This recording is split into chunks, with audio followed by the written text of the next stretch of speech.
This is 27 right. We've got another parallel runway over there, which is 27 left. All of our systems lights, we don't want any of the lights to be on.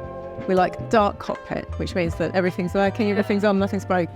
Going to move it up until it is on the 15 line. Okay, lift the brakes. One more. That's it. Cool. Hand on the thrust levers. That's it. Vanflex 65 SRS runway. Right, so we're looking out at the window and you're steering with your heels. Have you got your favourite pair of aviators? Yes, every pilot has a favourite pair of proper sunglasses that they wear, yes.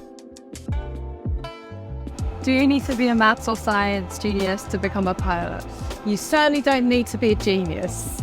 No, you do need to have an inquiring mind, though, and an analytical way of looking at things. What school qualifications, if any, are needed?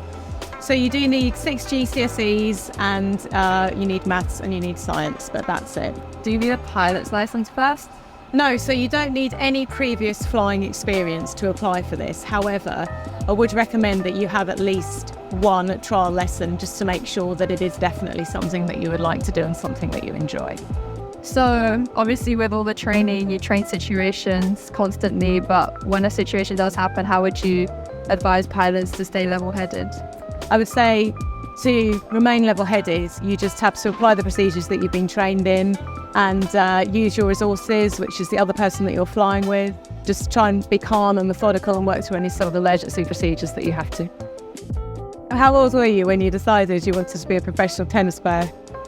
I was quite old. I've been professional tennis player. I was maybe 16. I stayed in school all the way, finished my A-levels, which is also really rare. Like a lot of the players, they leave school at 11, 12 years old to just train. I am quite academic and I like that side of things. So when I started playing the junior slams and just getting a real taste for what it could be like on a bigger scale one day, then that was when I really decided, okay, I'm going to go for this. I got into my 20s and I thought, right, what am I going to do for a job? So my dad bought me a trial flying lesson for my 22nd birthday.